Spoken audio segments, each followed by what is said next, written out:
come from a small town in Newfoundland, population of less than 1,000 people. We didn't have homeless people there.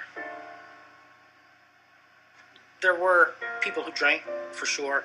The drug problem wasn't as, I don't think there was as much a problem there. And, you know, I wasn't never exposed to that kind of thing.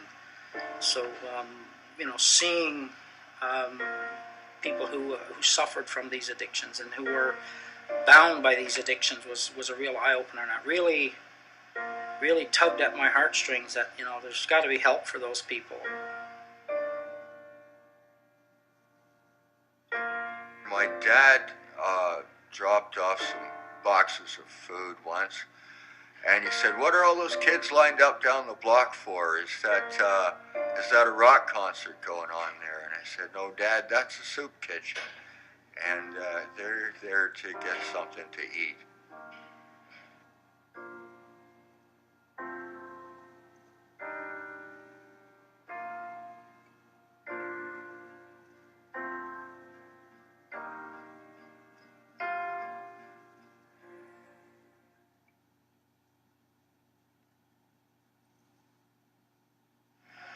Hi, my name is Wade Foss. I'm Assistant Director here at the Arkaid Street Mission.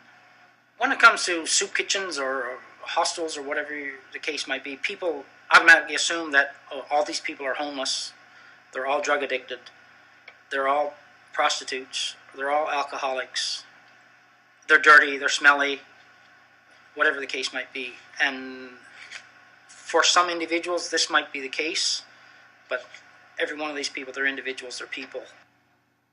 I've heard stories, and you know, then you go home in the car and you know, have a few tears in that, because you can't believe what some people have to go through on a daily basis compared to what you might want to complain about on a daily basis.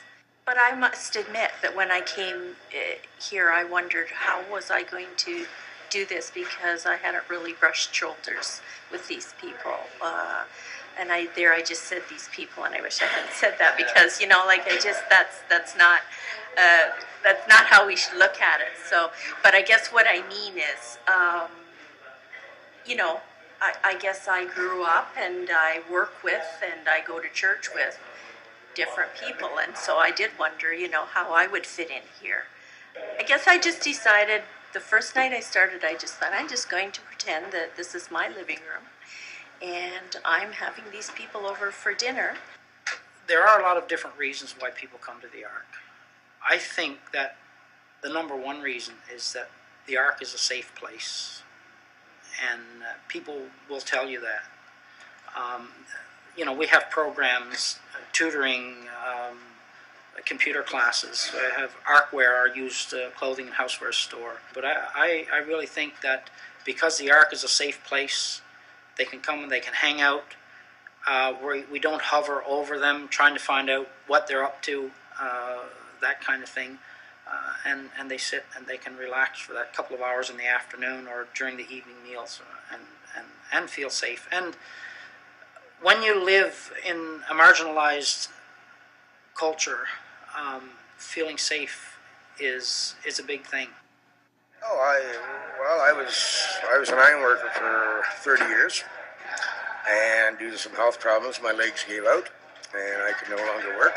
I guess making the money I was making, I was had a bit of a uppity nose attitude, snotty attitude, and look at these guys over there, you know, just get out and get a job, just go out and do this, and, you know, don't spend your time sitting in the coffee shop all day wasting your time.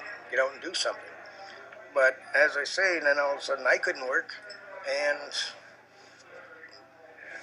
it's not by choice, but I'm stuck where I am, and it's something you have to accept. I always took the place for granted. I didn't. I wasn't walking into the place, and then a few years later, it's like, hey, I'm glad I did. You know, I do feel a kind of joy in working here that I've never felt in doing anything else in my life. In our society today, people realize that with the economy, more and more people really are in dire straits. And I think people are becoming more willing to help. I think when people see individuals on the street begging, I mean, you do get a whole range of, a whole range of behaviors demonstrated toward those people. And my husband bypassed one such person about a week ago and rolled down the window and, just engaged in a little bit of conversation. But this person said to him, "You wouldn't believe what people say to me." She was surprised that he was just wanting to, carry on a normal conversation and ask about her situation. I guess probably that I know a lot of people that probably helped make the stigma, because it's East London. Somehow this area has just, I guess, gotten a reputation. I mean, east of Adelaide, I guess you would say almost is a derogatory remark as to the standard of people or living or whatever. But it's just that there shouldn't be a label given to a certain area or people, because they're just getting up every morning trying to do the best that they can in a day, which is no different than what we do, right? It's quite a switch, when you go from $32 an hour down to $600 a month. Things just the ends don't seem to meet. And that's where this place comes in very handy, and I appreciate it with the world. I think a lot of us are all in the same boat.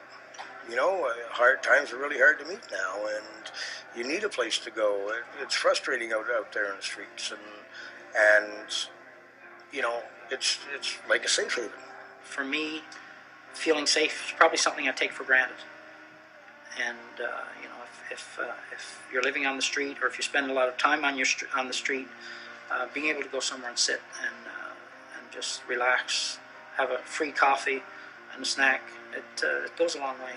So, of course, people are going to criticize behavior that they don't understand or don't like, and reward behavior that they do.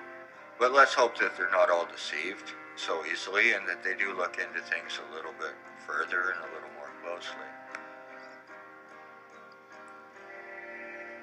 I think sometimes with an attitude like that, there's an amount of ignorance involved, and I don't mean that in a bad way.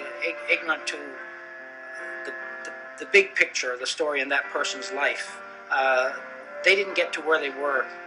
They didn't wake up one morning and all of a sudden they were in this situation. Sometimes there's no quick fix, and it's something that has to be done step by step, and oftentimes it's one step forward, two steps back.